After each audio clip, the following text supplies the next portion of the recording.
ये बात तो स्पष्ट है कि वो जहर या तो तुमने मिलाया होगा माया, या फिर तुमने भी कहा। वो तुम ही हो जिसने जहर मिलाया था शराब में। भंडारी मामा का कत्ल माया ने किया है। केडी पाठक को हराया किसने? लेकिन क्यों मुझे ऐसा लग रहा है कि ये केस बंद हुआ है, समाप्त नहीं। मैंने अपने भाई का कत्ल किया।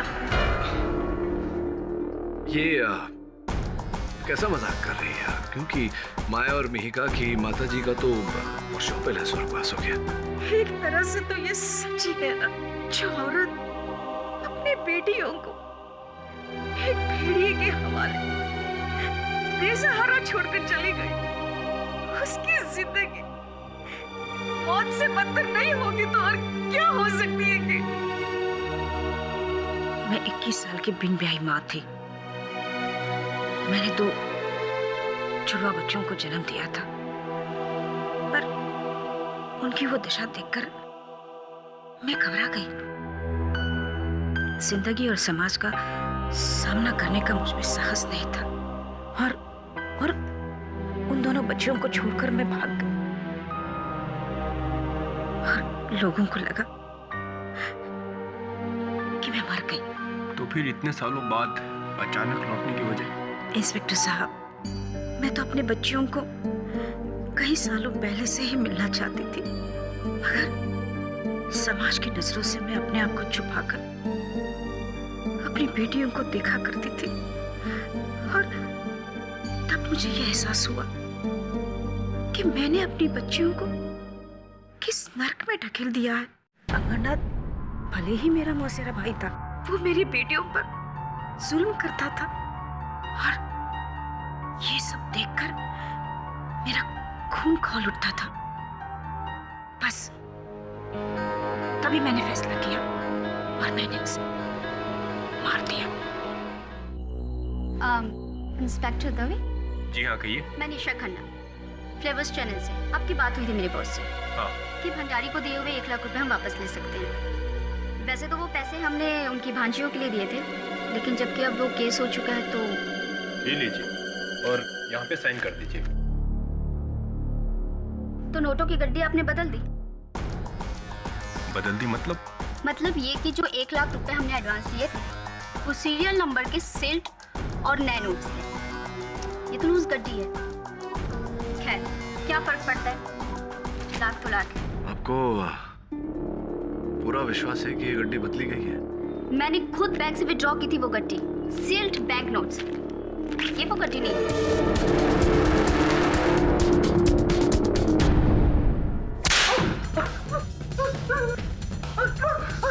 सच बोलो ना, खान उधेड़ के रखो। बस बोले साहब, हम सच बोल रहे।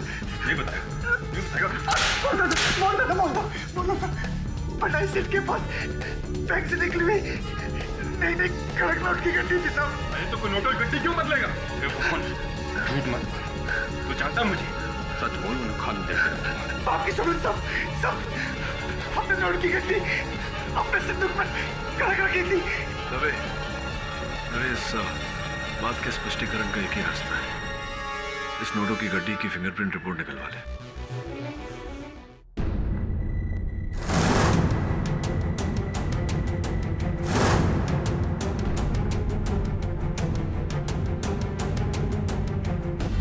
डॉक्टर सिंघल, दोनों बहनों का सक्सेसफुल ऑपरेशन जुदाई का जो आपने ऑपरेशन किया है, कैसा लग रहा है आपको? इंडिया में इस तरह का पहला ऑपरेशन हुआ है और ये मेरा सौभाग्य है कि मुझे मौका मिला। फिलहाल आप तो स्टार बन गए हैं। Thank you so much. Thank you sir, thank you. तो अब शुरू होगी दोनों बहनों की अलग अलग जिंदगी, मगर अलग जिंदगी शुरू होने से पहले दोनों ही जाएंगी एक साथ कोर्ट में, जहां इस केस में रीओपन होने से आया है एक नया ट्विस्ट। तारिका जी, कृपया कर अदालत को बताइए कि आपने अपने मौसेरे भाई की पकड़ से अपनी बेटियों को छुड़वाने के लिए क्या किया?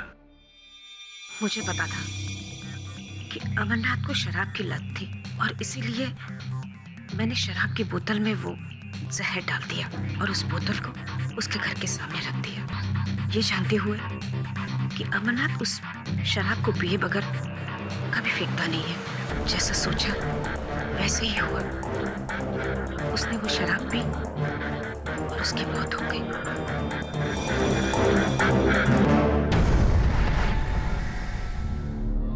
मिसेस तारिका शास्त्री, शास्त्रों को उलट पुलट करने का हुनर कमाल है आप। पूरी रामायण खत्म हो जाने के बाद आपका ये कहना है कि सीता माता का हरण रावण ने नहीं, विभीषण ने किया था। वकील साहब, आप मेरी बात का यकीन कीजिए। मैंने ही मेरे भाई को मारा है। मेरी माया तो बेकसूर है। जज साहब, आप उसे छोड़ दीजिए और उसके बदले आप मुझे जेल में डालिए। आपकी गुजारिश सर आंखों पर, मैं खुद गुजारिश करूंगा जज साहब से, और मैं ये जरूर कोशिश करूंगा कि आप जेल में जाएं, लेकिन कत्ल के इल्जाम में नहीं, झूठ बोलने के इल्जाम में। झूठ? कैसा झूठ? वेट,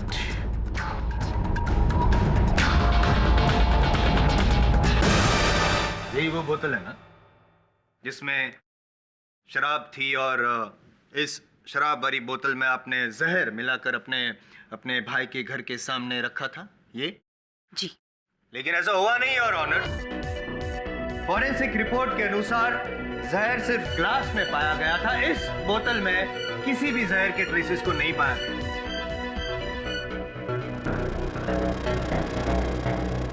मिस्टर शास्त्री, आपने अदालत से झूठ क्यों बोला? बोलिए। मैंने कोई झूठ नहीं बोला। ये पूरी तरह से सच है और इसके किए की सजा तो मुझे ही मिलनी चाहिए ना। तारिका जी, 20 वर्षों पहले आपसे जो भूल हुई थी अवश्य उसका प्रायश्चित कीजिए, किंतु इस प्रकार नहीं। क्या बात है किटी? योर ऑनर, तारिका जी वही कर रही हैं जो इन परिस्थितियों में विश्व की कोई भी मां करती। अपनी संतान की पीड़ा अपने सर ले रही। 20 साल पहले मैं मेरे बच्चियों को छोड़कर चली नहीं गई होती तो आज ये दिन देखने नहीं मिलता। माया कानून की दोषी और मैं मेरे माया की। इसलिए मेरे गुनाह की सजा मेरी बच्ची को मत दीजिए जज साहब। मेरे गुनाह की सजा उसे मत दीजिए, उसे छोड़ दीजिए। वो बेगुनाह है जज साहब।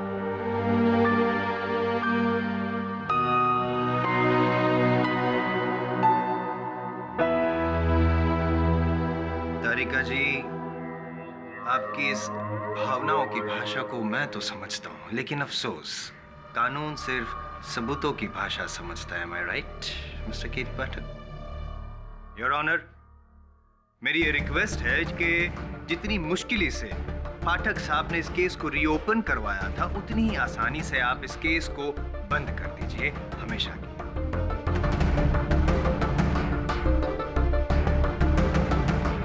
और मिसेस शास्त्री के बयान के बाद माया की उम्र कैद का फैसला कायम रखें।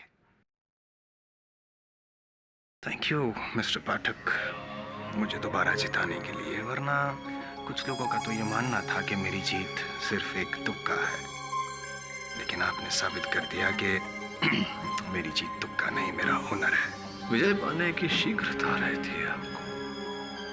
मेरे अनुमान से ये इस युवा पीढ़ी की एक आम तकलीफ है। योर ऑनर, तारिका जी के कथन से भले ही हमें माया की निरपराधता का प्रमाण न मिला, मुझे पूरा विश्वास है कि एक व्यक्ति है जो वहां तक पहुंचने में हमारी सहायता अवश्य करेगा। जश्न।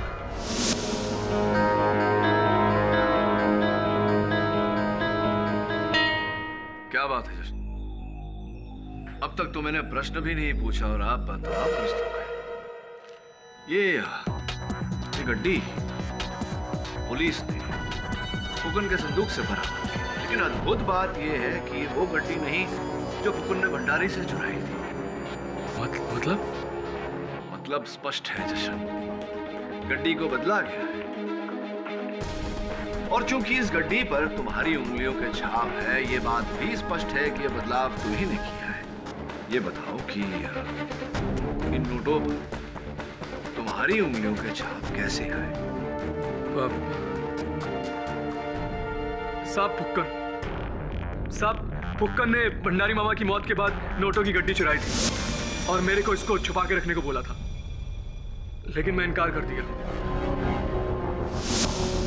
हो सकता है उस दौरान मेरी हाथों की उंगलियों के निशान। अरे क्या बेकी बात कर रहे हो? अरे हमने कब गलती किया था? आप बीच में मत बोलिए। झूठ बोल रहे हैं। चुप। देखो जस्ट, मैं अच्छी तरह से जानता हूं कि नोटों की गड्डियां तुम्ही ने बदली थी। इसका कारण तुम अदालत को बताना नहीं चाहते, ये बात और है। लेकिन एक सुख समाचार है, ऐसा सुना है, उसके बारे में तो तुम अवश्य हमें बताना चाहोगे। मीका और तुम्हारे लगन का, विवाह का कौन सा दिनांक चुना गया है?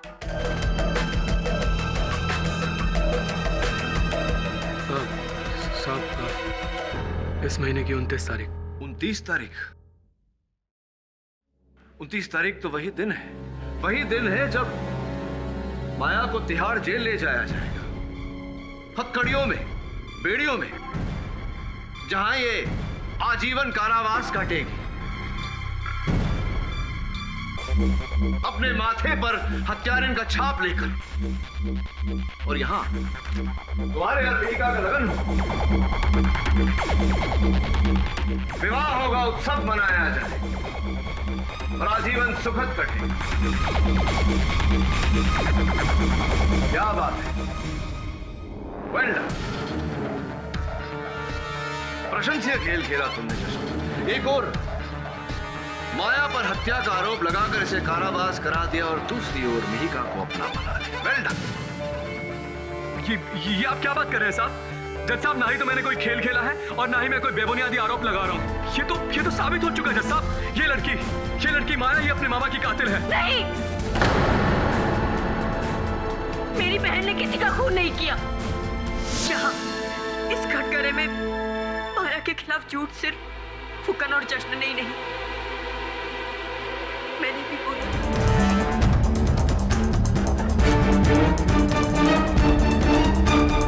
ना माया ने जश्न के घर से कोई जहर चुराया है और ना ही फुकन ने उसे जहर ग्लास में डालते हुए देखा है, और ना ही माया ने वो ग्लास बाहर फेंका था। ये क्या हो रहा है योर ऑनर? यहाँ पे ये मतलब ये ऐसा नहीं कर सकती। नहीं, तुम अपना बयान नहीं बदल सकती। अचानक तुम्हें अपनी बहन के लिए प्यार उमड़ता है और प्यार तो पहले से ही था माया के लिए, पर प्यार का असली अर्थ मुझे माया से जुदा होने के बाद पता चला। पहले मैं माया को बोझ समझती रही, मैं इससे अलग होना चाहती थी, पर माया वो कभी राजी नहीं थी इस बात के लिए। इसलिए जब मामा का कत्ल हुआ और मैंने देखा कि सारा इल्जाम माया के ऊपर आ रहा है, तो मैंने सोचा कि मैं अपना बयान बदल लूं और माया को बचाने की जगह मैं उसे फंसा दूं। खिड़की से ग्लास को बाहर फेंकने वाली बात बड़ी होशियारी से आपने वो कथन दिया। ऐसा जताया हम सबको कि अपनी बहन को बचाने के उतावलेपन में आपसे भूल हो गई। जी, ताकि माया को सजा हो जाए और हम दोनों बहनों के बंटवारे की जिम्मेदारी मेरी नहीं, कानून की हो जाती। और कानून के आड़ में जो सपने आपने देखे थे, वो सपने भी पूरे हो जाते। वो तो सिर्फ सपना ही था सर, क्योंकि हकीकत ये है कि माया भले ही मेरे बिना रह ले, पर मैं माया के बिना नहीं रह सकती।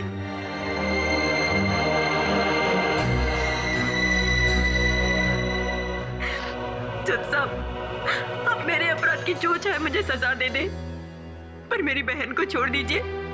वो बेकसूर है, उसे छोड़ दीजिए, उसे छोड़ दीजिए। योर ऑनर, इस कथन कोई मूल्य नहीं। आखिर एक सगी बहन अपनी बहन को बचाने के लिए झूठ तो बोलेगी। अद्भुत जायसवाल साहब, अद्भुत।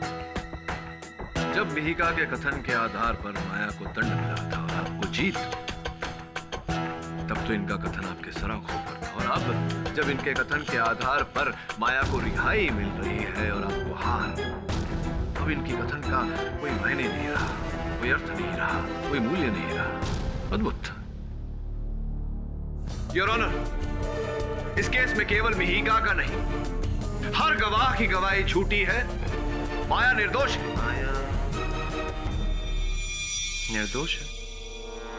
योर ऑनर, तो फिर मिहिका दोषी है। जाहिर सी बात, उस रसोई घर में सिर्फ 2 ही लोग थे। अगर माया ने नहीं तो फिर मिहिका ने मिलाया। इसीलिए अगर माया दोषी नहीं है तो मिहिका दोषी है। नहीं, मैंने खून नहीं किया, मैंने ऐसा कुछ भी नहीं किया। मैं क्यों मारूंगी मामा को?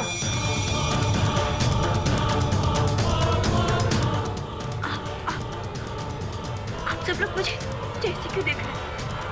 मैं मानती हूँ कि मैंने मेरी बहन के खिलाफ झूठी गवाही दी, लेकिन मैंने मेरे मामा को नहीं मारा। नहीं मारा मैंने।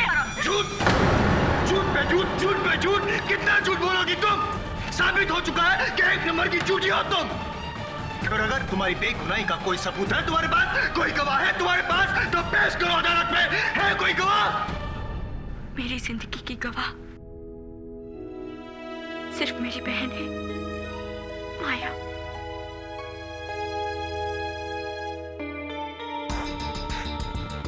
माया,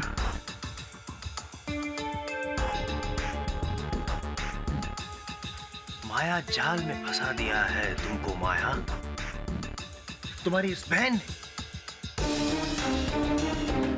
यही सही मौका है बदला लेने का, यही सही मौका है माया। तुम्हारी इस बहन से बदला लेने का यही मौका है। जिस तरह से उसने तुम्हारे गुनाहों का पर्दाफाश करके तुम्हें यहाँ पे फंसा दिया, उसी तरह तुम भी पर्दाफाश कर दो। कह दो कि इस साजिश में तुम अकेली नहीं थी, तुम्हारी बहन तुम्हारे साथ में थी और तुम दोनों ने मिलकर तुम्हारे मामा को मारा है। मिहिका दीदी ने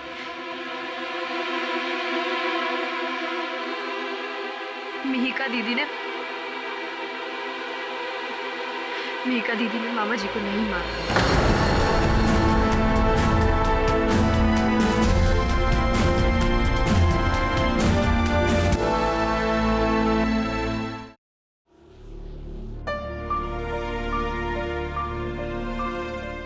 बेटी माया,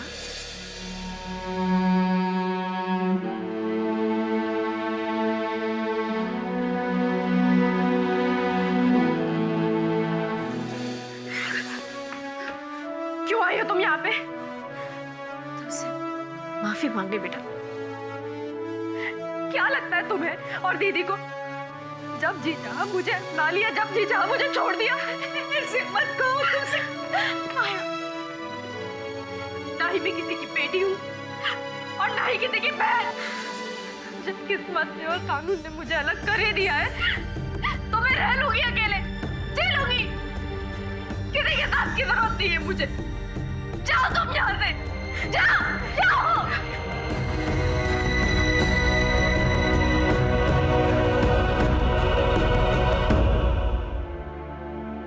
मुझे माफ कर दी मेरी बहन, मुझे माफ कर दे।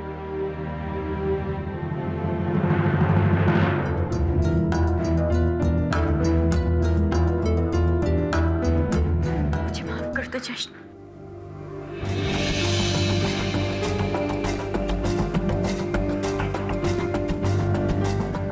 जब तक मेरी बहन की बेगुनाही साबित नहीं हो जाती, मैं तुमसे शादी नहीं कर सकती।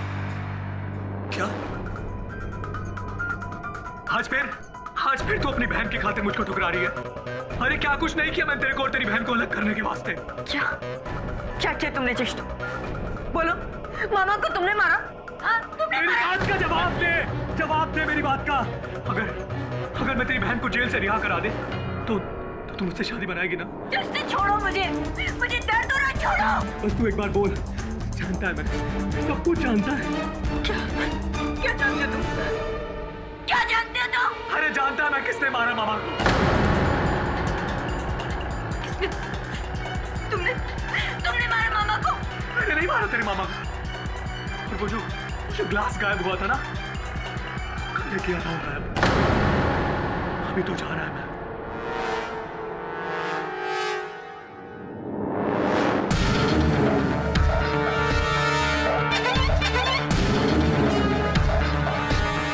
बस तू देखती जा, तेरी बहन आजाद, और फिर तू पलटी ना तो तू भी दुनिया से आजाद।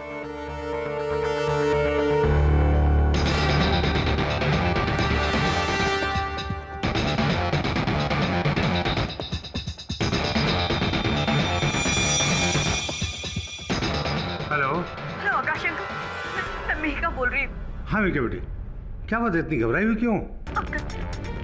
जश्न जानता कि मामा का कत्ल कैसे हुआ, और अगर इन सब में वो शामिल है तो मैं उसे जिंदा नहीं छोड़ूंगी। अगर मेरी बहन को उसने फंसाया तो मैं उसकी जान ले लूंगी। धीरे रखो बेटी, काम डाउन काम डाउन। अच्छा मैं वहीं आता हूँ, कुछ करना मत।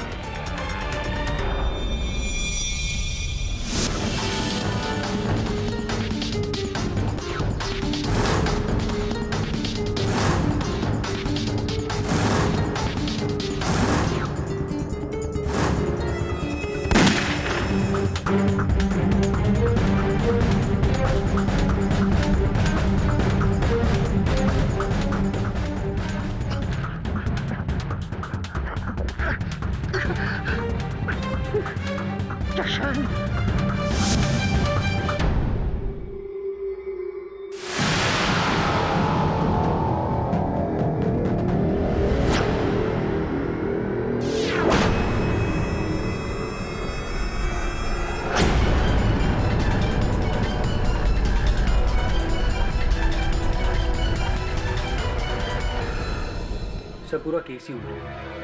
मेघा नहीं मारा अपने मामा को, अब रिपेंट कर रही है, इसलिए अपनी बहन को बचा रही है। लेकिन अदालत में तो माया ने मेहिका को निर्दोष बताया। अगर मेहिका दोषी होती तो माया ऐसा क्यों करती? वेरी सिंपल सर, मेघा पूरी जिंदगी अपनी बहन माया पर हावी रही। माया उससे डरती है, इसलिए उसका जुर्म अपने सर ले। अगर ऐसा है तो वो जहर भरा ग्लास गया का लापता कैसे हो गया? और फिर वो नोटों की गड्डी वो कैसे बदल गई? किसने बदली? क्यों बदली? ऐसे कई प्रश्न हैं वरुण, जिनका इस समय हमारे पास उत्तर नहीं। मुझे लगता है कि कोई तीसरा है जो ये खेल खेल रहा है और दोनों बहनों को कठपुतलियों की तरह इस्तेमाल कर रहा है। तभी तो मेरा डाउट उस हीरो पर है। जशन मामा का खून करा होएगा और फिर फंसाया सिस्टर को। पॉसिबल। हाँ दवे बोल। क्या?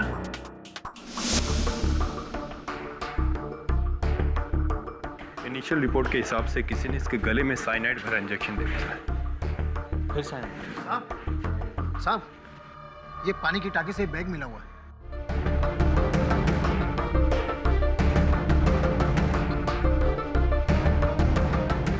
वही पुराने नोट, वही हरे रबर बैंड्स। और ये क्या? ओह माय गॉड, ये 1 लाख की गड्डी वही है, इसमें वही सीरियल नंबर्स हैं जो भंडारी के पास थे। तो क्या भंडारी के नोटों का बंडल ये है? केडी सर का शक बिल्कुल सही है।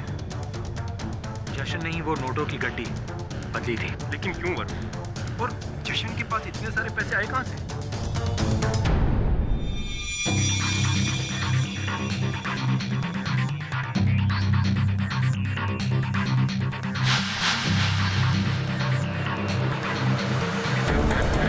योर ऑनर, 2 बहनों के प्यार की निशानी, 2 लॉकेट, उसमें से एक माया के पास और एक मिहिका के पास। जो था वो पुलिस को जशन के घर के बाहर मिला।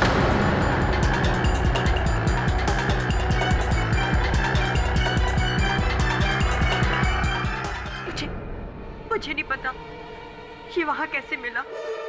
योर ऑनर, जश्न की मृत्यु से एक बात तो स्पष्ट हो चुकी है कि माया निर्दोष है, क्योंकि असल हत्यारा जिसने जश्न की भी हत्या की वो बाहर घूम रहा है। तक साहब, दरअसल खून तो एक केस रहा है। हत्यारा एक नहीं 2 है, एक अंदर और एक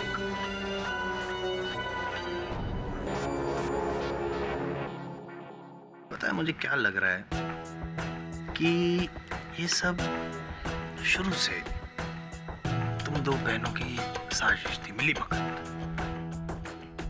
पहले तुम दोनों ने मिलकर अपने मामा को मार डाला और फिर सबसे बड़ा सबूत जशन, उसको तुमने मार डाला ताकि माया के खिलाफ का केस कमजोर पड़ जाए। वाह क्या बात। जायसवाल साहब, आशा करता हूं कि इस अंदेशे के अतिरिक्त आपके इस आरोप का कोई साक्ष्य भी होगा आपके पास। पाठक साहब, वकीलों के पास साक्ष्य और गवाह के अलावा और क्या मिल सकता है? माया और मिहिका मेरे लिए बेटियों की तरह हैं, लेकिन जो सच्चाई है उसे मैं छुपा नहीं सकता। उस रात घबराई हुई मिहिका का मेरे पास फोन आया था। जश्न जानता कि मामा का कत्ल कैसे हुआ, और अगर इन सब में वो शामिल है तो मैं उसे जिंदा नहीं छोड़ूंगी। मुझे डर है कि मेरे वहां पहुंचने से पहले उससे में आकर मिहिका ने। जायसवाल साहब, आपका समाप्त हो गया? मैं आपत्ति ना हो अगर? बिल्कुल नहीं। धन्यवाद। तो डॉक्टर आगाशे, एक बात और कही थी मिहिका ने आपसे, जो कदाचित आप अदालत को बताना भूल गए। मिहिका ने आपको बताया था कि जश्न जानता था कि अमरनाथ भंडारी की हत्या किसने की। ऐसा कहा था ना मिहिका ने आपसे। और फिर आपने कहा कि आप वहां जश्न के घर जा रहे थे, उसके पास जा रहे थे, और उसके बाद जश्न की हत्या हो गई। ध्यान देने वाली बात यह है डॉक्टर आगाशे की हत्या कैसे हुई। सिरिंज द्वारा गर्दन की नस में सीधे जहर भर देने के कारण। डॉक्टर आगाशे, इतनी सफाई से इंजेक्शन या तो कोई नर्स दे सकती है या फिर कोई डॉक्टर। आप समझ रहे हैं ना? जी हाँ, मैं समझ रहा हूँ आप क्या कह रहे हैं, लेकिन मैं जशन को क्यों मारूंगा? क्योंकि जशन जानता था कि अमरनाथ भंडारी की हत्या आपने की है।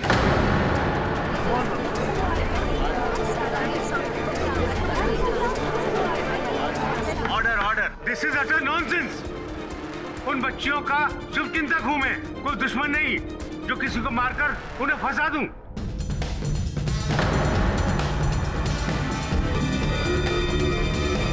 इंस्पेक्टर तुम्हें जैसा ये फुक्कन कल रात कैद से फरार हो गया था। इसे हमने आज सुबह ही पकड़ा है जशन की गोली के बाद, और इसके हाथ में सिरिंज थी, इसमें अभी भी कुछ मात्रा में साइनाइड बाकी है। साहब, अगर हमें पता होता कि रात को जशन की मौत हो गई तो हम सुबह सुबह उसके घर क्यों जाते? साहब, हमने नहीं मारा साहब। वही तो मैं जानना चाहता हूँ कि आप वहां गए क्यों थे, और फिर ये सिरिंज क्या कहानी है? कल जब हम पुलिस से भागकर रात भर छुपे रहे तो हम सुबह सुबह जशन से मिलने उसके घर चले गए। देखा क्यों वहां पुलिस खड़ी हुई है, हम डर के छुप गए। हमें लगा हमारे पैर के नीचे कुछ है। हमने उठाकर देखा तो वो इंजेक्शन था। हम फेंकने लगे थे कि पुलिस ने हमें दबोच लिया। रूपांतर के लिए धन्यवाद, किंतु भी मेरे प्रश्न को उत्तर नहीं दिया आपने। आखिरकार आप जश्न के घर गए क्यों थे? क्यों गए थे फुकन, बोलो। सब हम ये कहने के लिए गए थे कि वो राज अगर उसने पुलिस को बता दिया तो हम भी उसे अपने साथ अंदर लपेट लेंगे। कौन सा राज? क्या कैसा राज? किस राज की बात कर रहे हो? यही कि जब भंडारी सेठ की मौत हुई तो दारू का गिलास हमने ही चुराया था साहब।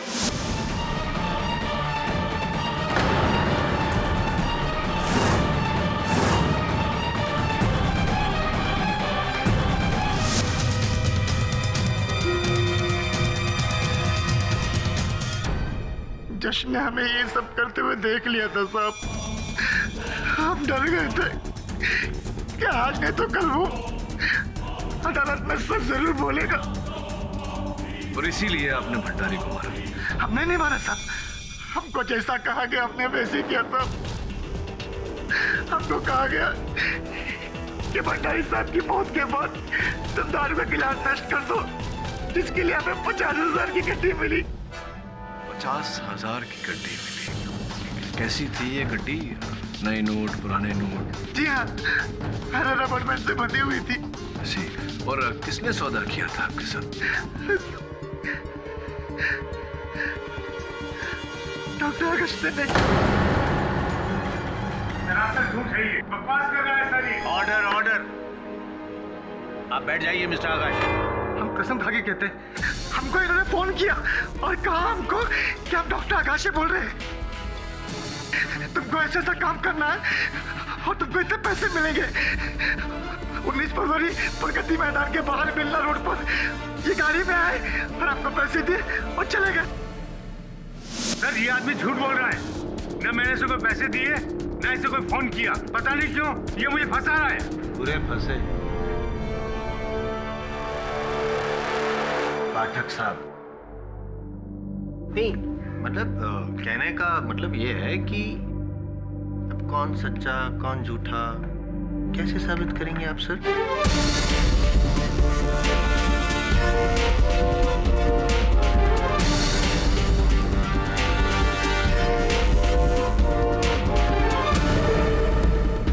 मिश्रा जी, बहुत बहुत धन्यवाद। क्या बात है केडी, चकरा गए? नहीं, ऐसा लग रहा है मुझे, होता है कभी कभी स्ट्रेस की वजह से, बट सर नहीं समझे। समझाता हूं। योर ऑनर, इनकी एक क्रिया ने मुझे ये एहसास दिला दिया कि ये पूरा खेल क्या है। मैं बताता हूं। माया, बहुत ही सोच विचार करके मेरे प्रश्न का उत्तर देना। उस दिन जब तुम अपने मामा जी के लिए मदिरा का वो गिलास लेकर गई थी, उस समय तुम्हारे मामा जी क्या कर रहे थे?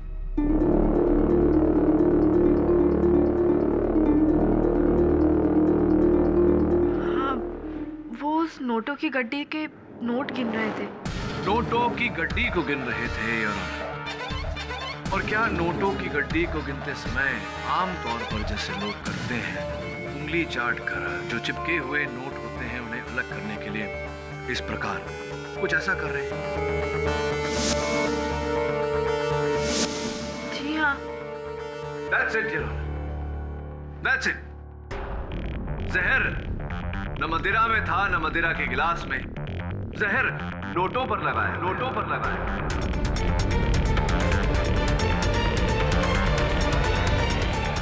What? अद्भुत बात है। योर ऑनर, उस बंडल के हर नोट के कोने पर साइनाइड जहर का लेप लगाया गया था। What?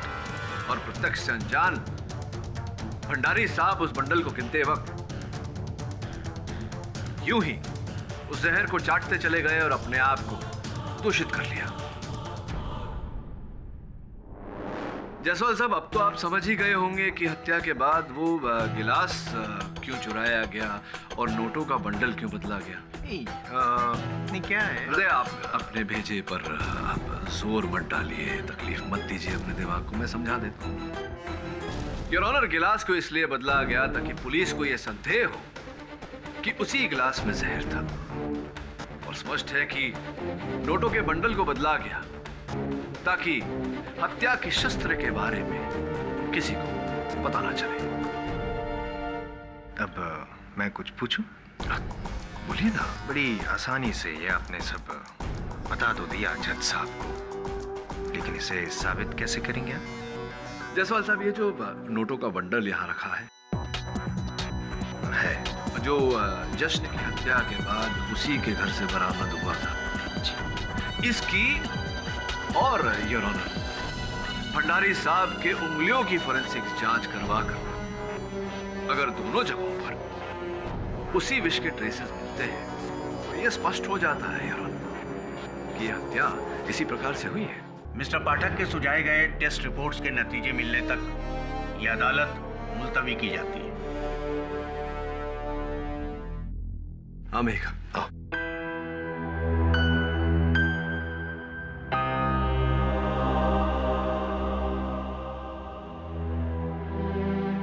बेटी, मेरी बेटी।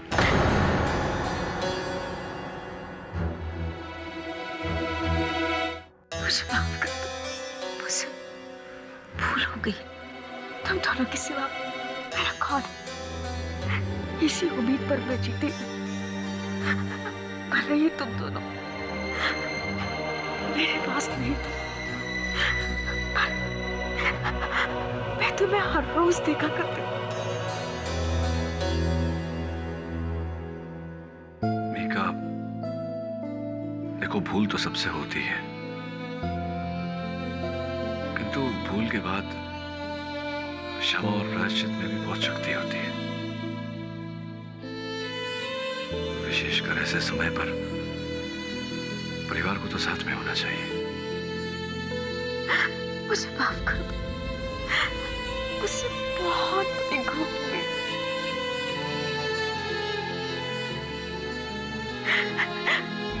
मुझे इस तरह से तुम्हें छोड़ के नहीं जाना चाहिए था।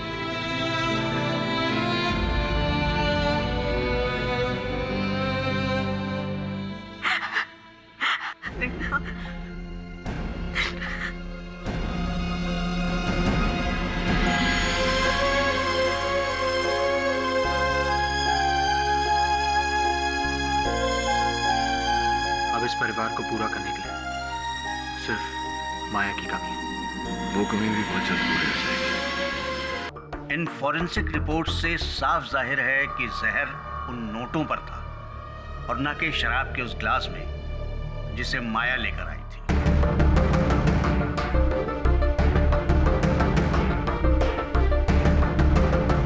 और उसी बुनियाद पर तो प्रोसिक्यूशन का पूरा केस टिका था। बुनियाद बदली भी तो जा सकती है। कहने का मतलब ये है योर ऑनर के इन दो बहनों ने जहर ग्लास में ना ही सही नोटों पे लगाया हो। जायसवाल साहब, सामान्य ज्ञान ये कहता है कि अगर अपना मनचाहा सामान किसी एक दुकान पर न मिले तो उसकी खोज किसी दूसरे दुकान पे करनी चाहिए। मैं राइट और मैं राइट? अब देखिए, आपको अब भी दोनों बहनों पर शक है, संदेह है, जबकि फुकन अपने कथन में बोल चुके हैं कि डॉक्टर अगाशे ने रुपए देकर उन्हें वो ग्लास चुराने को कहा था। फिर भी आप अच्छा याद दिलाया आपने, थैंक यू। वो रुपए रुपए रुपए योर ऑनर, मैं एक बार फिर फुकन को कटघरे में बुलाना चाहूंगा। हाँ तो फुकन, एक बात बताओ, डिस्क्राइब करके विस्तृत रूप से ही बताओ जज साहब को कि हुआ क्या था, कैसे? हम रोड पर खड़े थे, एक गाड़ी आई, पैसा दियो, चले गए। उस गाड़ी में और कोई नहीं था? नहीं साहब, और कोई नहीं था। नहीं मतलब उसकी बाजू वाली सीट में कोई, पीछे वाली सीट में कोई नहीं था साहब, एक ही आदमी था। एक ही आदमी था। तो तुमने क्या उस आदमी का चेहरा देखा? हाँ, हमने नहीं देखा, लेकिन डॉक्टर आगाशे ने हमसे कहा था कि वो खुद ही आएंगे। डॉक्टर की गाड़ी पर डॉक्टर का पल्स का निशान भी था। लेकिन जैसे तुमने कहा डॉक्टर आगाशे वो ड्राइवर वाली सीट पे बैठे थे। और किधर बैठेगा साहब, पीछे वाली सीट पे बैठ के थोड़ी गाड़ी चलती। ज्यादा स्मार्ट बनने की कोशिश मत करो। डॉक्टर आगाशे तो आगे की सीट पर बैठकर भी गाड़ी नहीं चला सकते फुक्कन। योर ऑनर, डॉक्टर आगाशे को गाड़ी चलाना आता ही नहीं।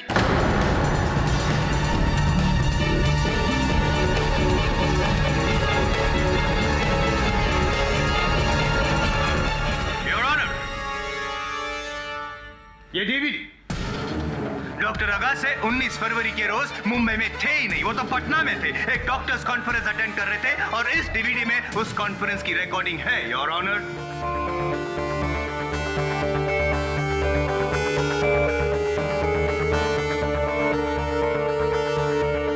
डॉक्टर अगाशे तो यहाँ है केडी।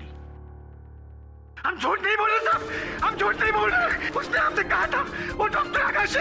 हाँ साहब, उसने हमको उस नाम से एसएमएस भी किया था। हाँ, हमारे पास वो एसएमएस सेव है। योर ऑनर, फुकन का मोबाइल पुलिस ने जब्त किया है। मैं अदालत से आग्रह करता हूं कि इनके मोबाइल को यहां अदालत में मंगवाया जाए। योर ऑनर, ये एसएमएस 17 फरवरी को भेजा गया था सुबह 11:10 पर। मैं खुद तुम्हें प्रगति मैदान के बाहर वाले रोड पर रुपए देने आऊंगा डॉक्टर आगाशे। मुझे विश्वास है योर ऑनर कि अगर मैं फोन करूं इस नंबर पे तो पता चल जाएगा कि वो फोन डॉक्टर आगाशे का है या नहीं।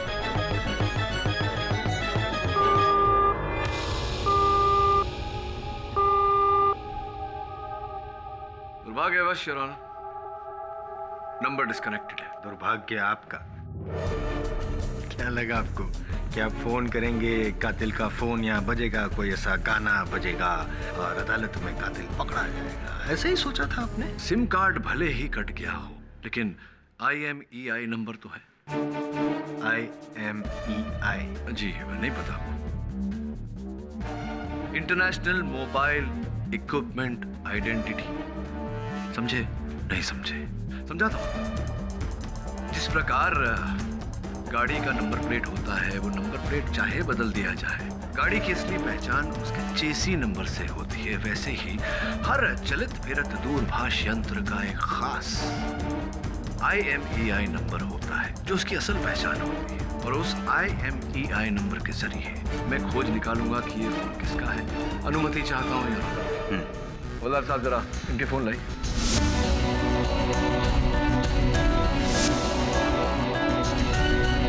साहब डॉक्टर सिंगल का भी।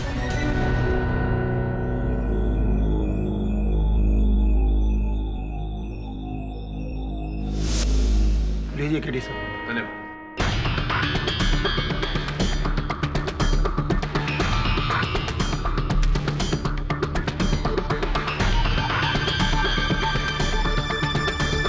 परफेक्ट मैच यार, डॉक्टर सिंघल।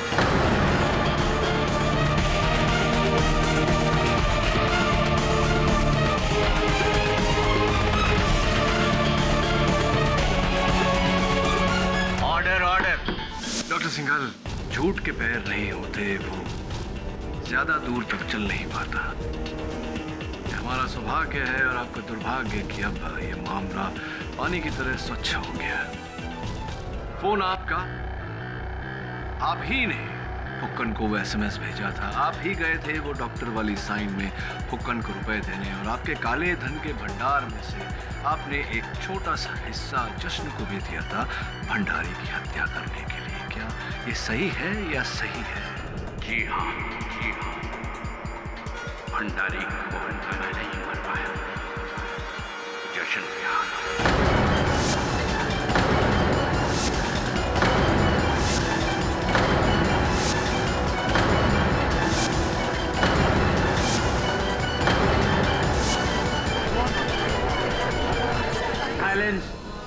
इसके लिए मैंने जशन को 10 लाख रुपए ब्लैक मनी में दिए थे और मेरे प्लान अनुसार जशन ने भंडारी के नोटों में साइनाइड लगाया और फिर गड्डी बदल दी।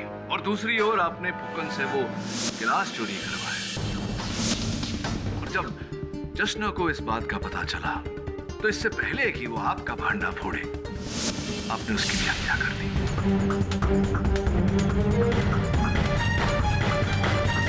मैंने इस काम को करने के लिए फूकन और जशन को अलग अलग तरह से इस्तेमाल किया। उनको ज्यादा पैसे देकर कहा कि इल्जाम सिर्फ माया पर ही डालें ताकि उसे जेल हो, और मिहिका का शरीर माया से जुड़े होने के कारण दोनों का ऑपरेशन लाजमी हो जाए, और वो ऑपरेशन मैं करूं, सिर्फ मैं। बहुत दुख की बात है डॉक्टर सिंघल, क्या आपने अपने स्वार्थ के लिए, केवल एक ऑपरेशन के लिए आपने लोगों की जान ली। ये कोई आम ऑपरेशन नहीं था, मेरी लाइफ के मेडिकल प्रोफेशन का सबसे बड़ा चैलेंज था।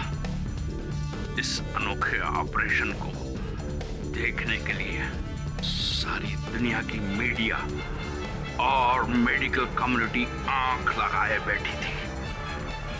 रातों रात मैं एक नामचीन डॉक्टर बन गया। पैसा, इज्जत, मान, सम्मान, सबके दरवाजे खुल गए। एक दरवाजा खुल गया आपके लिए? हाँ जी, जेल का। हाँ, और इसे खोलने में आपका बहुत सहयोग रहा है डॉक्टर सिंघल। क्या? हाँ, क्योंकि केवल एक SMS के आधार पर किसी के फोन का IMEI नंबर ढूंढना इतना सरल नहीं होता। डॉक्टर सिंगल पूरी प्रक्रिया होती है IMEI नंबर पता लगाने की। ये तो जब मैंने आपको देखा आप झिझक रहे थे तब मुझे कुछ संदेह हुआ, थोड़ा अनुमान हुआ कि इस खेल के खिलाड़ी आप ही होंगे। तो आप वहां फोन पर क्या कर रहे थे इतनी देर? वो मैं समझ जाता हूँ, फुकन के फोन पर मैं वो गेम खेला था, मेरा फेवरेट गेम है,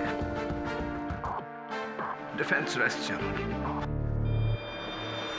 ये अदालत अमरनाथ भंडारी और जश्न श्रीवास्तव के कत्ल के जुर्म में डॉक्टर सिंघल को दोषी पाते हुए गिरफ्तार करने का हुक्म देती है और मिस माया शास्त्री को इस इल्जाम से बाइज्जत बरी करती है।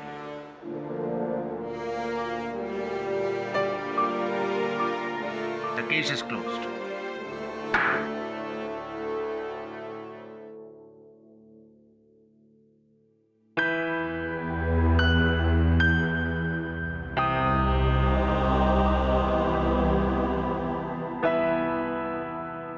पाठक साहब, आपकी इस जीत के लिए बधाई देने का मन नहीं कर रहा। सीरियसली, ये जो IMEI वाला जो गेम खेला आपने, आप जैसे सीनियर लॉयर को ये शोभा नहीं देता। This is cheating, KD. Jaswant साहब, इश्क और जंग में सब कुछ जायज होता है। अब वहां देखिए, एक स्वार्थी करप्ट डॉक्टर को उसके किए का दंड मिल गया, और यहाँ देखिए सामने 20 वर्षों बाद बिछड़े हुए माँ और बेटियां मिल रही है। कितना प्रेम, कितना स्नेह। क्या आप अब कहेंगे कि ये चीटिंग है, रॉन्ग है? Wrong, right.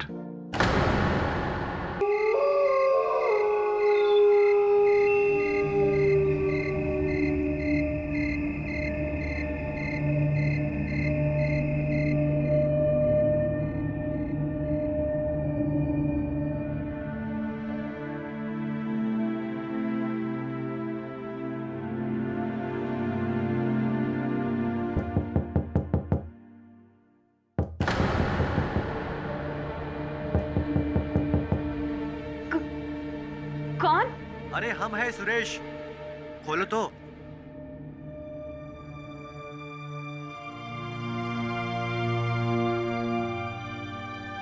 अरे के पिंकी, कितना टाइम लगे दरवाजा खोलने में? कुत्ते में कोई मुझे देख लेता तो। हमें लगा हमारे या तुम्हारे घर वालों में से अरे, कोई। किसे पता कि हम यहाँ छुपे हुए?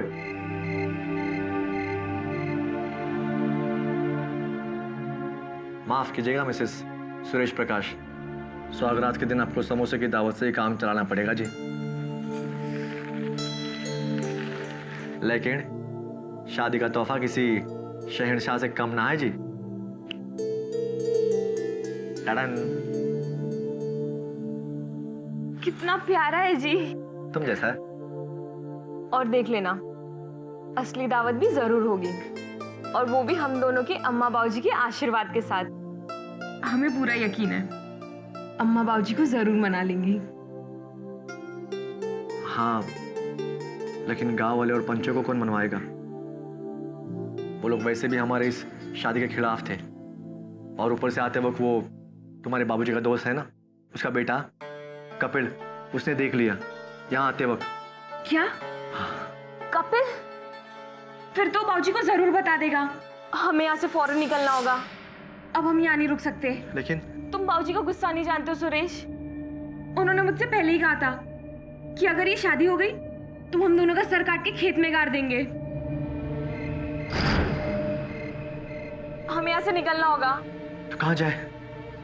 देवकी के मामा का घर है रोहतक में। उसने मुझसे कहा था अगर कोई भी प्रॉब्लम हो जाए तो वहीं चले जाना। 10:40 की बस मिल जाएगी हमें स्टैंड से। चलो चलो।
बात हुई के? हाँ साहब जी, ये दोनों हमारे ही गांव के छोरा छोरी हैं, सूरज प्रकाश और पिंकी प्रकाश। वही पंचायत वाला मामला निपटा दिया दिख है। अरे जितो होना ही था। बुलाओ तो इनको परिवारों को। ठीक है साहब जी।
आपके छोरे और इनकी छोड़ी ने बिरादरी और गांव के खिलाफ जाके भागकर शादी की और नतीजे में मिली दोनों को मौत।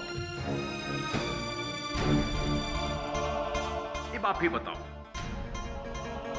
अगर आपको शक है तो किस पे?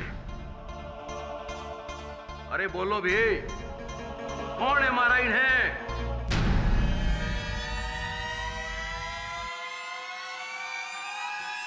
मन ने मारा है।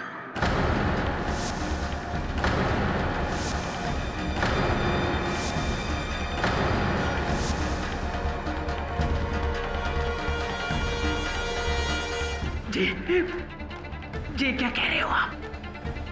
मन ने ही मारा है अपनी बेटी को और उसके आशिक को।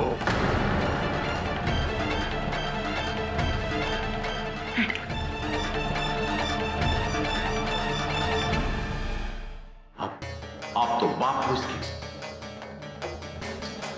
बाप बेटी का रिश्ता तो 30 साल का था, लेकिन 50 सालों से रिश्ता है हमारी जात बिरादरी से। तो बोलो बोलो, कौन सा गहरा रिश्ता हुआ?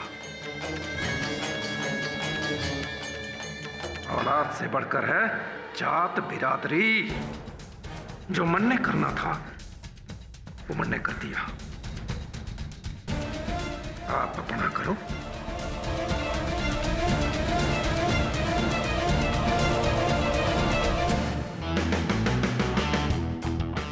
केडी, ये देखो, एक बाप ने अपनी ही बेटी और दामाद की हत्या कर दी अपना सम्मान बचाने के लिए, जस्ट बिकॉज द गर्ल एक ही कास्ट में शादी की। और नॉर्मली तो दूसरे कास्ट में शादी करने को ये प्रॉब्लम आता है।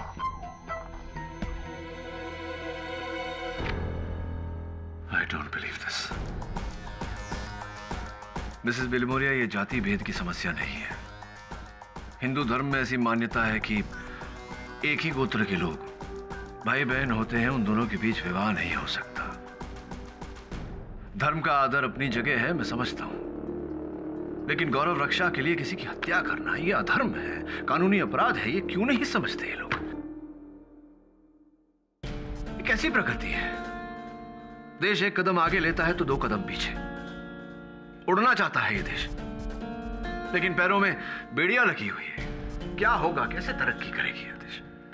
रुको रुको रुको, अरे मिलने दो। रुको रुको रुको, हमें मिलना है, हमें मिलना है। सर, ये औरत बहुत जिद कर रही है आपसे मिलने के लिए।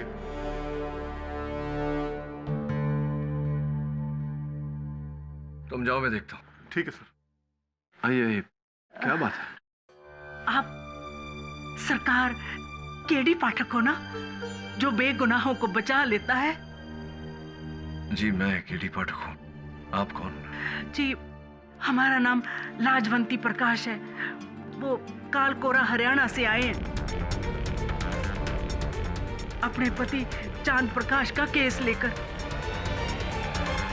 लेकिन लाजवंती जी, आपके पति ने तो पूरे होशो हवास में अपना अपराध स्वीकार किया है। और क्या करते, मजबूरी जो ठहरी। मजबूरी कैसी? उन्होंने अपने बेटी की हत्या की है, इसमें मजबूरी मैं समझा नहीं। आप हमारे यहाँ को न जानते हो साहब जी। पीढ़ियों से चली आ रही प्रथा को इंसान तो क्या, भगवान से भी बढ़कर माने हैं। एक ही जात बिरादरी के लड़का लड़की की शादी की सख्त मनाही है। एक ही बिरादरी के लोगों को गांव वाले भाई बहन समझे है। जे कोई यो प्रथा की खिलाफी करे, समझो उसकी जान गई। उसके परिवार का हुक्का पानी बंद कर देवे, नरक जैसा व्यवहार करे उसके साथ। हमारी 3 बेटियां, सबसे बड़ी पिंकी थी, उसके बाद एक, और जो सबसे छोटी। पिंकी के पाप का प्रायश्चित अगर हमने ना किया तो हमारी ये 2 बेटियां का बयां गांव वाले और पंचायत वाले कभी न करने देंगे। इसलिए पिंकी के कत्ल का पिंकी के बापू ने अपने सर इल्जाम ले लिया, ताकि गांव में हमारा नाम और इज्जत बनी रहे, इन दोनों बेटियों का भविष्य बर्बाद ना हो। घड़ा पाप का घड़ा प्रायश्चित। साहब जी, हमने अपनी बेटी खो दी है। अब हम पिंकी के बापू को ना खोना चाहते हैं। आपके बारे में तो बहुत सुना है कि आप चमत्कार से गुनहगार के पास पहुंच के बेगुनाह को बचा लेवे हैं। आप पिंकी के बापू को बचा लो साहब जी, इन बच्चों के बापू को बचा लो साहब जी। क्या कर रही हैं आप? बैठ जाइए।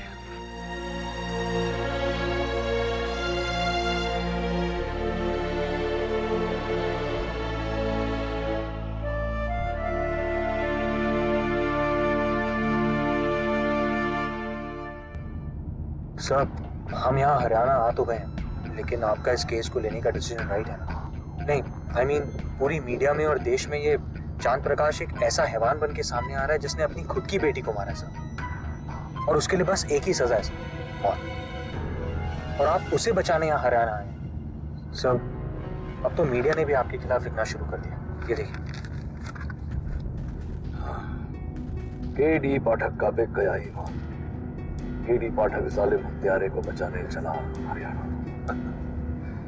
ये न्यूज वालों को लोगों को घसीट की न्यूज बनाना ही न्यूज हो गया है।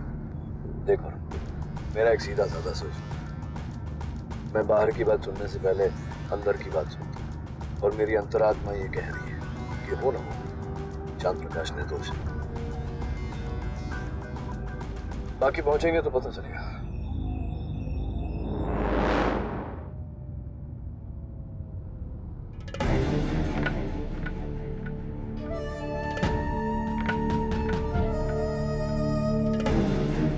नमस्कार चांद प्रकाश जी, मेरा नाम केडी पाठक है, मुंबई से आया हूँ, आपका वकील। इसका मतलब सच निकला जो लोग कह रहे थे कि तू हमसे बिना बताए, बिना पूछे शहर चली गई वकील लेने। देखिए, आप चुप रहिए,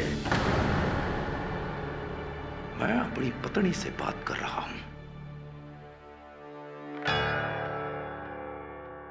तू अनपढ़ तो थी, लेकिन इतनी बेअकल होगी मने पता ना था। तूने इतना भी ना सोचा कि मने भरोसा है अपनी पंचायत पर, सिर्फ अपनी पंचायत पर, गैरों पे नहीं। अरे ये क्या जाने कि समाज के क्या संस्कार हुए, और ये क्या समझें कि क्या मर्यादा होती है। चांद प्रकाश जी, स्पष्ट है कि आप किसी के दबाव में आकर ये कर रहे हैं। मैं सिर्फ इतना कहना चाहता हूं कि आपको ऐसा करने की कोई आवश्यकता नहीं है। जो सच है उसे मैं अवश्य बाहर लाऊंगा। वही तो वकील साहब, यही तो मैं कह रहा हूं सच तो सामने आके रहेगा। चाहिए 100 झूठ भर दे आपके कान में, और चाहे आप 100 दलीलें रख ले हमारे वास्ते, लेकिन आपकी 100 दलीलें 100 झूठ औंधे मुंह गिर जाएंगी, क्योंकि बड़े से बड़ा सच तो यो ही है कि मन ने मारा है। मन ने मारा है अपनी बेटी ने, चांद प्रकाश ने मारा है अपनी बेटी ने।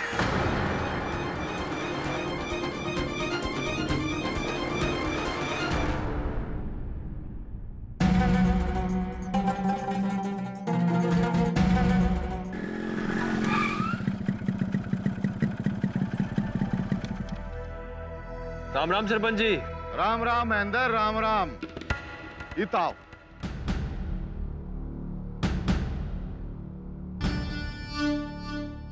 जी सरपंच जी। भाई गांव में सुना से कि तुम लोगों ने शहर से वकील बुलाया से। भाई तुम लोग इतने बड़े हो गए कि पंचायत की सलाह भी ना ली। सरपंच जी, हमने वकील को नहीं बुलाया। पंचों के होते हुए हम भला गैर की ओर क्यों कर मुड़ेंगे? तो उस लाजो के भेजे में ये बात डाल दे। एक छोरी तो खो दी है उसने, कहीं ऐसा ना हो कि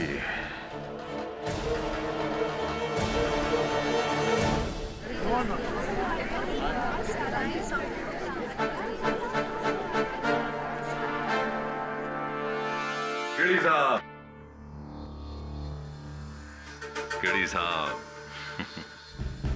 भरत सिंह भारद्वाज, पब्लिक प्रोसिक्यूटर। कभी सोचा ना था कि आप और हम एक ही अदालत में इतनी जल्दी केस लड़ेंगे। आपसे मिलकर प्रसन्नता हुई। प्रसन्नता तो हमारे को भी बहुत हुई आपसे मिलकर केडी साहब, लेकिन एक बात तो बताइए, आपका केस वेस तैयार है कि ना? हाँ, जितना है उतना है, बाकी अदालत में देखेंगे। चलो। अरे रुकिए तो, रुकिए तो। लागे से आपको समझ में ना आया हमारे ने आपको रोका क्यों? बताते हैं। जो भी आपको बोलना है ना, अभी यहीं बोल लो, 1 शॉट में, क्योंकि अंदर तो आपको कुछ भी बोलने का मौका मिलेगा नहीं, चांस ही ना मिले। केस कब शुरू होगा, कब खत्म होगा, आपको पता भी ना चलेगा। इसलिए अंदर की जो भड़ास है या जितनी भी वकालत शकालत झाड़नी है, यहीं झाड़ लो केडी साहब। Excuse me, I have a case to fight.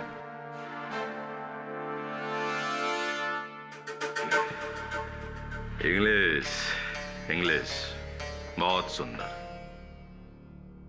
थारे को तो थारा मौक के लिए चुप करावेगा केडी साहब, चांद प्रकाश। साहब जी, पिछले 2 सालों से मेरी बेटी पिंकी और सुरेश एक दूसरे से प्यार करने लगे थे। हम दोनों परिवारों ने उन्हें बहुत समझाया, जहां तक कि मैंने पहली बार पिंकी पर हाथ भी उठाया और ये कहा कि ये बदमाशियां छोड़ दे। कहा है कि बेटी, एक ही गोत्र में ना प्यार हो सके है और ना शादी। हमारे समाज का मानना है कि एक ही गोत्र के लोग भाई बहन हो गए, तो भाई बहन के बीच में दूसरा रिश्ता कैसे हो सके? क्या हो सके? नहीं हो सके। पर उन दोनों ने हमारी बात नहीं समझी। इनके चलते भरी पंचायत में हमारा सर शर्म से झुक गया 3 बार। फिर क्या था? मारा माथा ठनका, सनक गया मारा माथा। ये दिन दिखाने के लिए पैदा किया था, तो तेरा टेटू ही दबा देना चाहिए था जन्म लेने से पहले। सुना नहीं पंचों ने क्या कहा? हुक्का पानी बंद करा देंगे मारा जे सुरेश के साथ कभी दोबारा दिखी तो फिर हम भाग के शादी कर लेंगे। तो करके देख, करके बता, कसम पैदा करने वाले की, तू जहां भी होगी ढूंढ निकालूंगा और कुल्हाड़ी से तेरा सर काट के खेत में गाड़ दूंगा। निकलना मुश्किल हो गया है समाज के सामने जब से उस लड़के से इसने टाका भिड़ाया है।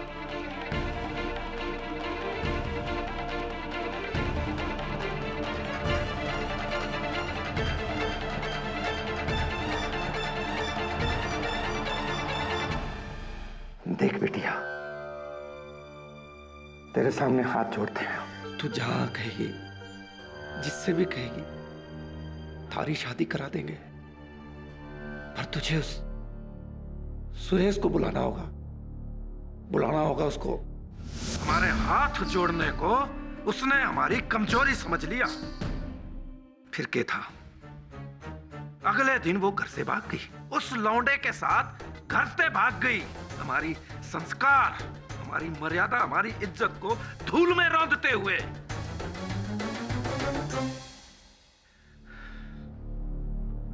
फिर 2 रातों बाद मेरे दोस्त का लड़का कपिल मारे घर आया। क्या कह रहा तू? कहां देखा उन दोनों को तूने? पास में गनौरा गांव के मार्केट में, वहां किसी तबेले के पास चारा घर में रुके हुए दोनों जी। रुकिए, कहाँ जा रहे हैं आप? ये क्या कर रहे हो आप? जो होना है वो क्या रहेगा? नहीं, नहीं।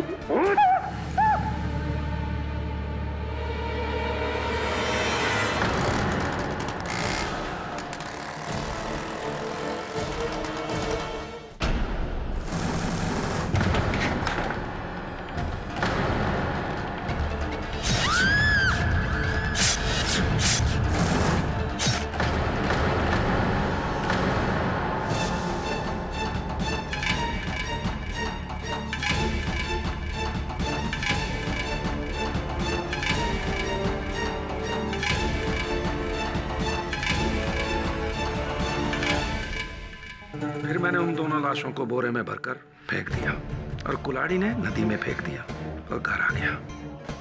अरे वकील साहब, 1 गिलास पानी मिलेगा? घड़ा भर गया मेरा। अरे पानी क्यों ना मिलेगा चांद प्रकाश जी? गला तर करो अपना।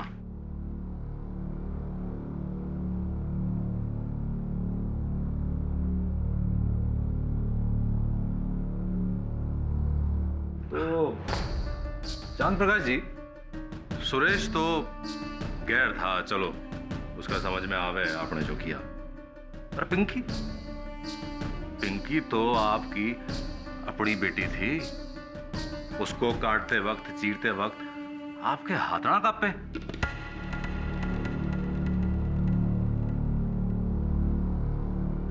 कांपे थे, पर हाथ जोड़ते समय कांपे थे।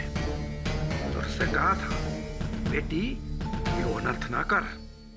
पर जब बेटी ने बाप की कदर नहीं करी तो बाप ने भी बेटी की कदर नहीं करी। मार दिया मर्द दोनों ने। यानी कि अब भी आपको अपने किए का कोई पश्चाताप ना है? नहीं। और एक बात और, मेरी 2 बेटियां हैं। अगर उन बेटियों ने भी ऐसी हरकत की तो उनका भी वही हश्र होगा जो पिंकी का हुआ। चंद प्रकाश जी, लेकिन केड़ी साहब, हमारी बात पूरी तो होने दीजिए, घनी जल्दी से आप। हाँ तो चंद प्रकाश जी, आपने अभी जो कटघरे में कहा उसे हम 100% सच माने। कैसे, मेरा मतलब ये है कि आपने जो कहा वो किसी दबाव में, किसी के डर की वजह से या किसी के बहकावे में आके तो बयान ना दिया है, क्योंकि डी साहब? वकील साहब, मैं ना तो किसी के दबाव में हूं और ना किसी के दबाव में बोल रहा हूं। हमने जो कहा वो 16% सच है। ठीक है। अब भाई मुंबई से आए केडी साहब, इतना तो मानेंगे। ठीक है, तो फिर साबित करते हैं। हमारी पहली गवाह है पिंकी की बचपन की सहेली देवकी। जी, बड़े ताऊ जी जो भी कह रहे हैं वो सब सच है। उस रोज जब उन्होंने सुरेश और पिंकी को जान से मारने की धमकी दी थी ना साहब, उस वक्त हम वही थे उनके घर में। जज साहब, हमारा अगला गवाह है चांद प्रकाश जी के मित्र अनोखीलाल का बेटा कपिल जी। कत्ल के रोज हमारे सामने ही आग बबूला होके कुल्हाड़ी लिए घर से निकले थे। हमें तो तभी डर हो गया था कि अब पिंकी और सुरेश की खेर नहीं, बेकार का मरवा दिया हमने उनको। जज साहब, हमारे अगले गवाह सुरेश प्रकाश के चाचा महेंद्र प्रकाश। जज साहब, मैं मोटरसाइकिल तय अपने घर जा रहा था। मैंने देखा यो पूरे ताव में कुल्हाड़ी लिए स्कूटर तक जा रहा था।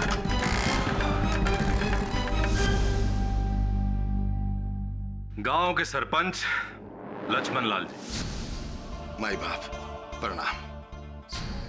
हमने भी यही देखा था। यो सैने चांद प्रकाश है, बड़े ही क्रोध में नोरा गांव की तरफ जा रहा था। बापू जी, चांद प्रकाश कुल्हाड़ी लेके किधर कौन चल दिया? सोनू बेटा, देख किस जा रहा है वो। ठीक से। अंकल जी, हमने बड़ी देर पीछा किया और गाड़ोरा के एक तबेले में न रुकते देखा, और जब हम वहां पहुंचे तो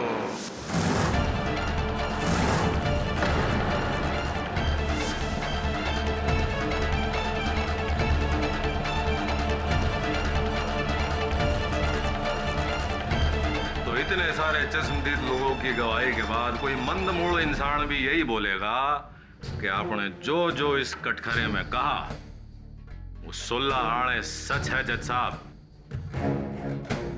आप ही ने सुरेश और पिंकी को मारा है। चांद प्रकाश जी।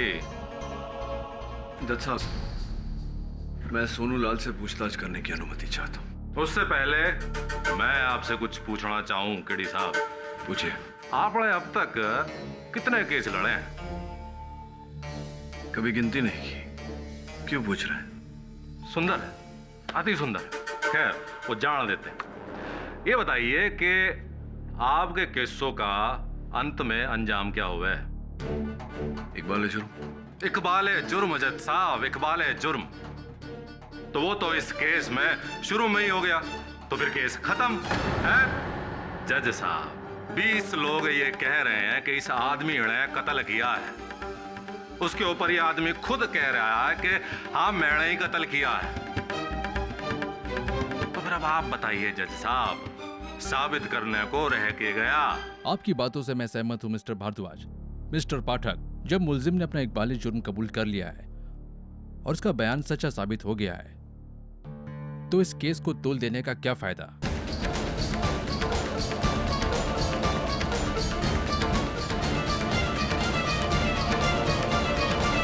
मेरे ख्याल से इस केस को यहीं खत्म कर देना चाहिए। जज साहब,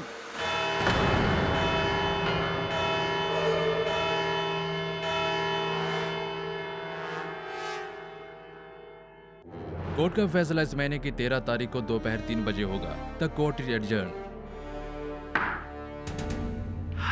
अरे केडी साहब, केडी साहब, अब ये मत बोलिएगा कि हमने आपको बोलने का मौका नहीं दिया। दिया था, कोर्ट के बाहर। याद है क्या कहा था हमने? केस कब शुरू होगा, कब खत्म होगा, आपको पता भी ना चलेगा। क्या हुआ है वो जान देते हैं, ना पता हो तो हम बता देते हैं। केस इज ओवर केडी साहब। बहुत ही हैप्पी और सुंदर जर्नी बैक टू मुंबई। सुंदर है। ला भाई, सोनू बेटे। जी बाप। चल भाई, मेहमान है, सोल वोल उड़ा। लीजिए वकील। अरे वकील साहब लीजिए ना। Thank you. वकील साहब। जी जी। तुमने सोचा होगा कि इस गांव में तुम्हारे आने से हमें बुरा लगा होगा। हाँ, सोचा तो ऐसा ही था। ना जी ना, ऐसी बात ना है। तुम तो हमारे मेहमान हो।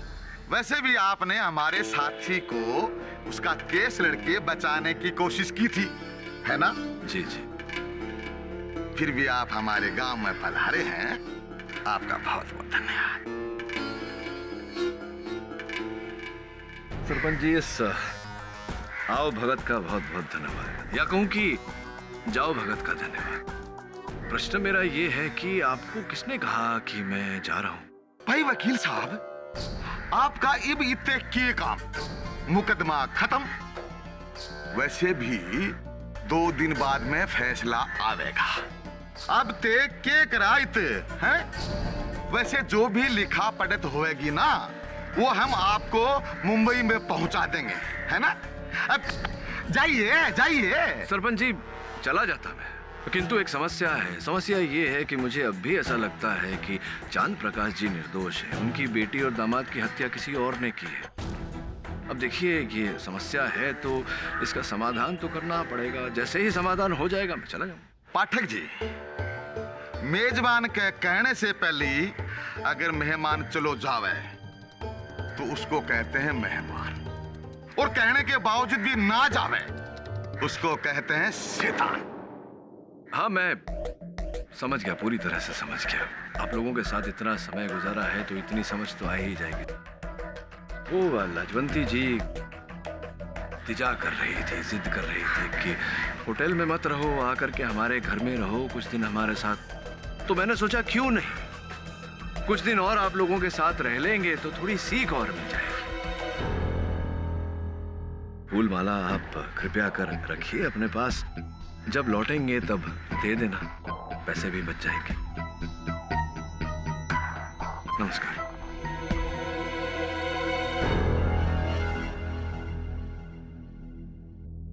सांप के पिटारे में हाथ मत डाल कड़ी।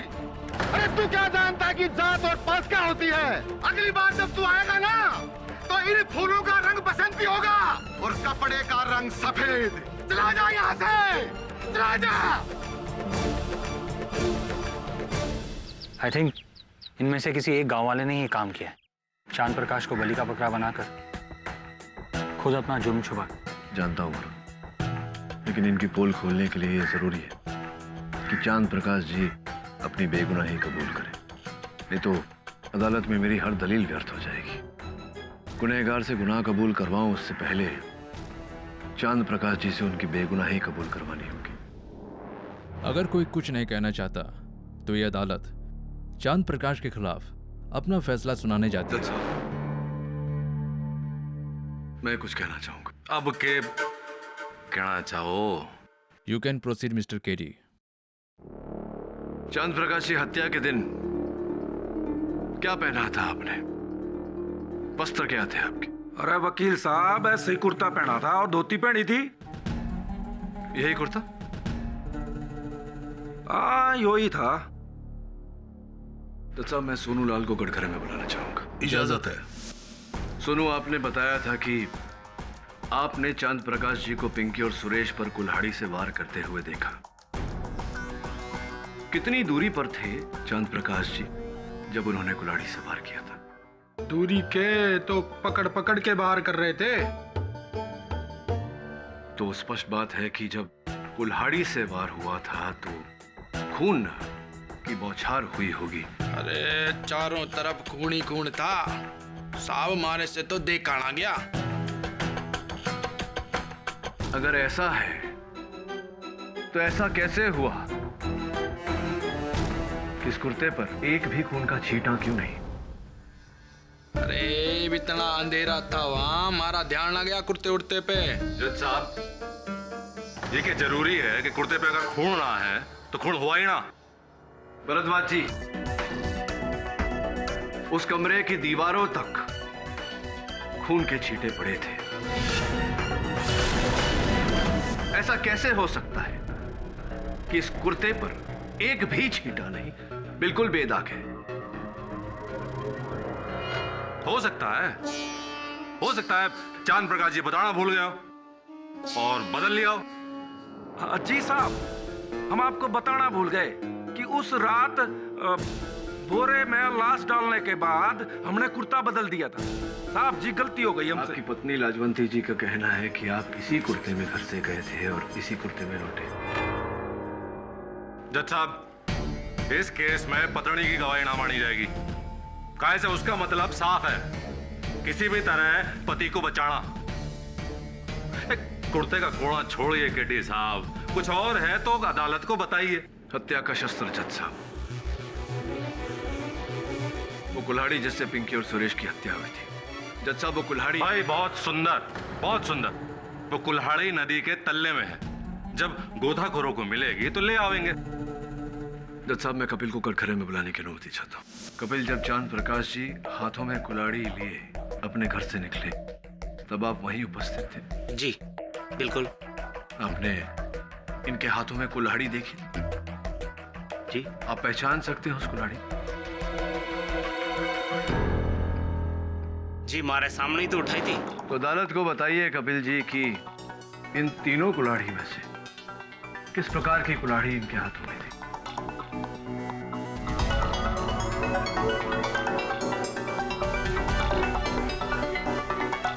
जी वो बीच वाली। बीच वाली? ऐसी? जी। जज साहब मैं कपिल के कथन से सहमत हूं, क्योंकि चांद प्रकाश जी के घर वालों का कहना है कि इनके पास जो कुल्हाड़ी थी बिल्कुल ऐसी ही थी। भाई बहुत सुंदर पाठक जी, आपके कुल्हाड़ी की कंपनी वालों से भी पता लगवाओगे? इसकी कोई आवश्यकता नहीं है भरद्वाज जी। जज साहब, पोस्टमार्टम रिपोर्ट का कहना है कि पिंकी के शरीर पर जो घाव थे वो 6 इंच के धार वाली कुल्हाड़ी से की गई थी, और ये कुल्हाड़ी योर ऑनर, जिस तरह की कुल्हाड़ी चांद प्रकाश जी के घर में थी वो 4 इंच के धार वाली है, और 4 इंच के धार वाली कुल्हाड़ी से 6 इंच का घाव नहीं हो सकता जज साहब।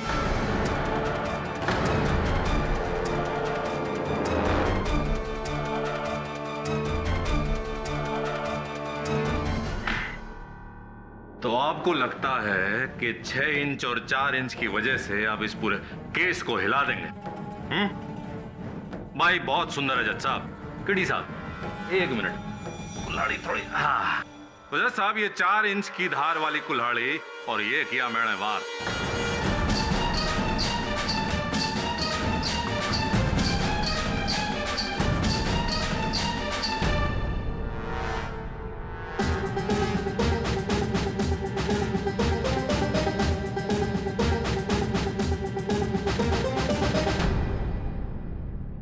चार इंच की धार वाली कुल्हाड़ी और 6 इंच का वार।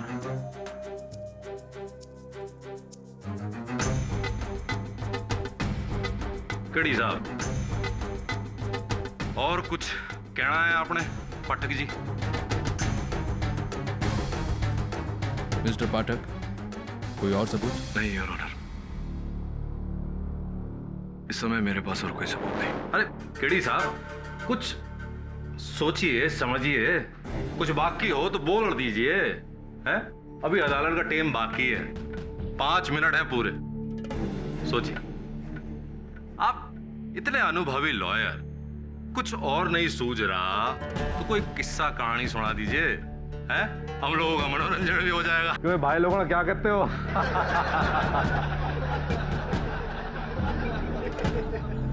केडी साहब, वरना लोग कहेंगे कालकोरा वालों ने केडी साहब को बंबई से इतनी दूर बुलाया और बोलने का मौका तक ना दिया। ठीक है भरद्वाज जी, अगर आप कह रहे हैं कि अदालत समाप्त होने में अब भी 5 मिनट बाकी है, और अगर आप आग्रह कर रहे हैं कि मैं कहानी सुनाऊं, सुनाता हूं।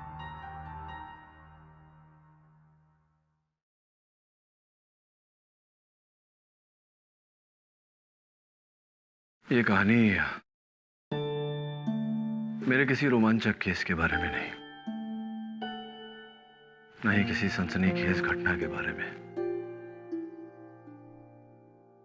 एक साधारण सी कथा है, एक पिता और उसके 3 वर्षीय छोटी नन्ही सी बच्ची की। वो बच्ची जिसे तब तक नींद नहीं आती जब तक वो अपने पिता के दाहिने कंधे पर सर रखकर नहीं सोती, और तब भी अगर नींद नहीं आती तो पिता उसे गोद में उठाकर सीने से लगाकर रात भर आंगन में टहलते, बार बार वही लोरी सुनाते जिसे गाते हुए न पिता कभी थका सुनते हुए पीटी थकी। अपनी वर्षों से बढ़ाई हुई मूंछ को केवल इस कारण काट दिया था कि वो मूंछ उस बच्ची को चुभती थी। समय भी था, 8 साल की थी बच्ची जब गांव में अकाल पड़ा। घर में खाने को अन्न का दाना नहीं। वो बच्ची अपनी गुड़िया लेकर, जिस गुड़िया का नाम बड़े प्यार से नीलम रखा था, उस गुड़िया को लेकर अपने पिता के पास गई और कहा कि बापूजी, मां के कंगन के साथ इस गुड़िया को भी बेच दीजिए, घर में थोड़े और पैसे आ जाएंगे। कुछ समय और बीता, वो बच्ची 13 साल की हुई। स्कूल में निबंध का कार्य दिया गया। निबंध का विषय था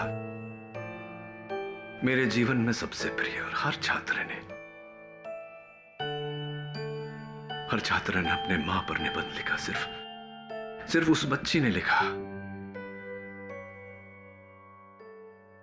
मेरे प्रिय बापूजी।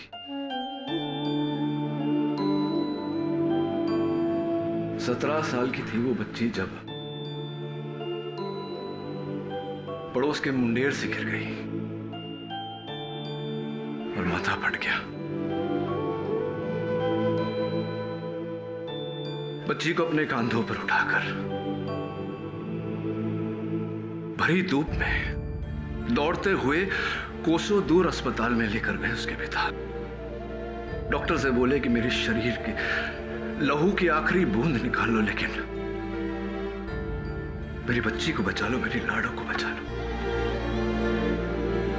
उस बच्ची के लिए उसका संसार उसके पिता थे, और पिता कभी उस बच्ची के माथे पर शिकन नहीं देख सकते थे। कभी उसकी आंखों में आंसू नहीं देख सकते थे। कभी उसके शरीर पर छोटी सी खरोंच नहीं देख सकते थे।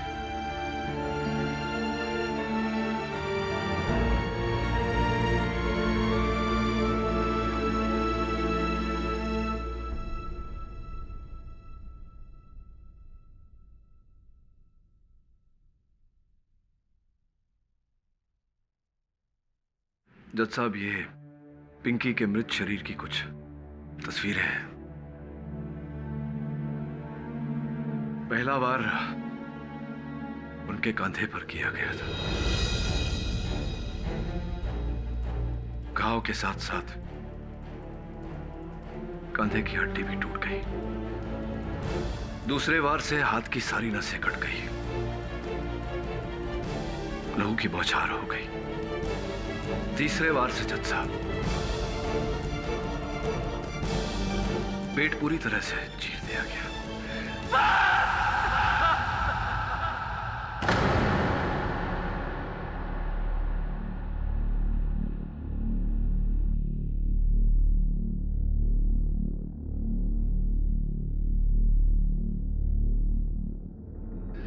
मेरी लाडो,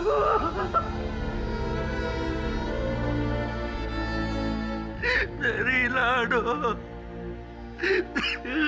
मेरी बच्ची।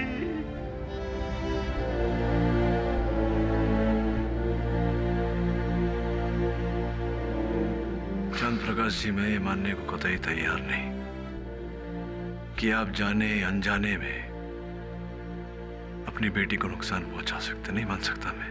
नहीं मारा मैंने अपनी बच्ची को।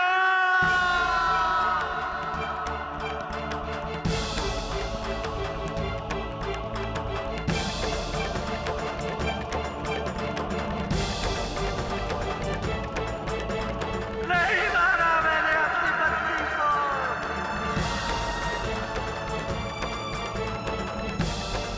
अरे मैं तो अपनी बच्ची के लिए अपनी जान को 100 बार कुर्बान कर सकता हूँ, 100 बार। काश मेरी जिंदगी की सारी उम्र उस पर लग जाती।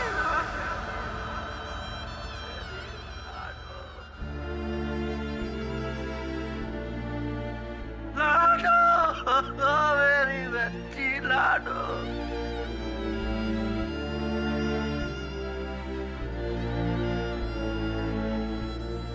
अरे अपने बापू पे भरोसा नहीं किया तूने बेटा।